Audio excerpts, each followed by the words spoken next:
संसद सदस्य को 5 करोड़ रुपया विकास निधि के खाते में मिलता है।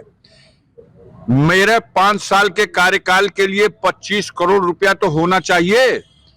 10 करोड़ रुपया मेरे सामने गाजीपुर के प्रशासन ने बताया कि सारा ब्याज वाज सब लेके 10.5 करोड़ रुपए के आसपास है। वो फाइल दो। 10.5 करोड़ के आसपास जो बजट है उसके सापेक्ष आपके ये प्रस्ताव आए हैं। हम उनमें से आपको एक लेटर दिखाना इसलिए जरूरी समझ रहा हूं कि आप एक पक्ष की बात सुन करके न्यूज बना देते हैं। ये जरा सा दूसरे पक्ष की भी बात सुन के उनसे पूछिए ये किसका पत्र है। ये पत्र कैमरे में लीजिए, किसका पत्र है। ये गाजीपुर के प्रशासन की ओर से एमपी लैट्स स्कीम के केंद्र सरकार के डायरेक्टर को लिखा गया है।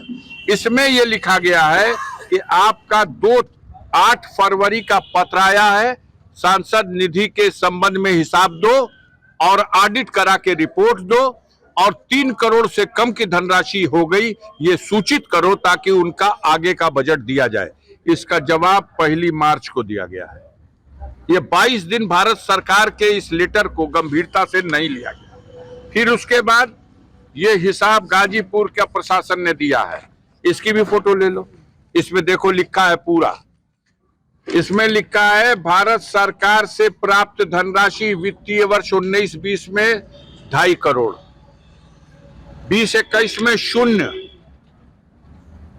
21-22 में 2.5 करोड़, वित्तीय वर्ष 22-23 में 4.5 करोड़, अब वित्तीय वर्ष 23-24 में 0 होना चाहिए। हमारा 25 करोड़ का हिसाब हमारे सामने है 10 करोड़ 79 लाख। इस 10 करोड़ 79 लाख के सापेक्ष हमने 11 करोड़ की योजना प्रस्तावित कर रखी है। ये भी नहीं कट रहा है, ये काटने में भी मरे जा रहे हैं।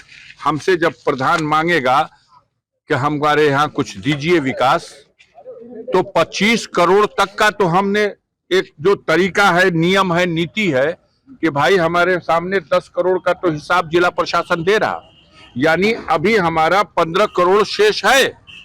तो 15 करोड़ शेष है भैया, तो उसके लिए तो हम प्रस्ताव देंगे।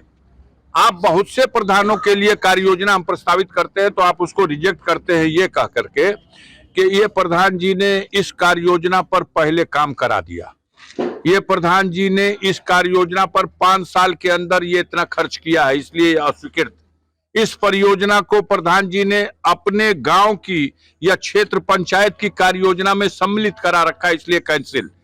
इस वजह से जहां 10 का प्रस्ताव चाहिए वहां 15 प्रस्ताव दिया जाता है कि कैंसिल भी हो जाए तो भी जो सही है, मानक के अनुरूप है, नियमानुसार है, गाइडलाइन के अनुसार है, उसको दीजिए।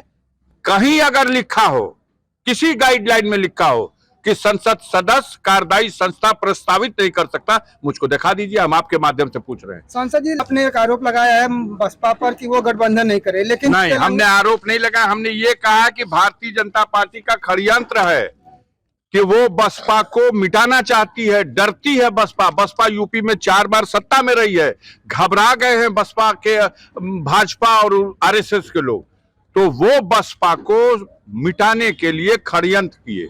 उनका षड्यंत्र, कुछ षड्यंत्र दूर से हट के किसी के ऊपर दाव किया जाता है, कुछ षड्यंत्र सट के किया जाता है। लेकिन तेलंगाना में जो है बिहार, अब तेलंगाना में उन्होंने किसी से कर लिया, उत्तर प्रदेश के लिए विवश कर दिया है बहन जी को उन्होंने कि आप किसी कतार में मत चली जाइएगा तो हो सकता है 10-20 आपके भी सांसद दिल्ली पहुंच जाएं और उनको मिटाना है बसपा को। भाजपा चाहती है बसपा मिटे, वो मिटा सकती नहीं। तो जब हम नेतृत्व करें या कोई भी नेतृत्व करे, हम जब निर्णय गलत लेंगे तो उसका खामियाजा हमारे ऊपर पड़ेगा। हमारा निर्णय था कि विधानसभा में अकेले लड़ेंगे और उस निर्णय से जो उपलब्धि आई वो एक विधायक, जिस उत्तर प्रदेश में इतना परफॉर्मेंस जिस दिन पहला चुनाव बसपा लड़ी है तब भी नहीं था, तब तो 3 था, 13 था, 67 था और आज 1, और साल भर पहले के उस रिजल्ट में और आज में क्या परिवर्तन हो जाएगा। फिर ये चाहते हैं कि दिल्ली भी बसपा एक एमपी न लेके जा सके, इसलिए उसमें मत शामिल हो। मुझे अब भी उम्मीद है कि पार्टी को बचाने के लिए, बाबा साहब भीमराव अंबेडकर के संविधान को बचाने के लिए, गरीबों के मान सम्मान को बचाने के लिए अब भी उम्मीद है कि चमत्कार होगा। और उसी से घबरा रही भाजपा। ये जो 400 का नारा है उसी से घबरा रही है, क्योंकि आप जानते नहीं है, आदरणीय बहन कुमारी मायावती जी ने ऐसे ही हालात पैदा हुए थे जब अटल बिहारी वाजपेयी को विवश होकर के 13वें दिन जाकर के त्यागपत्र देना पड़ा था। कौन था वो निर्णय, किसने लिया था वो निर्णय? वो बहुजन समाज पार्टी की नेता का ही निर्णय था। वो आईन मौके पे वार करेंगी, अगर नहीं कर सकी तो मैं मानूंगा कि उनको मजबूर कर दिया गया है। धन्यवाद।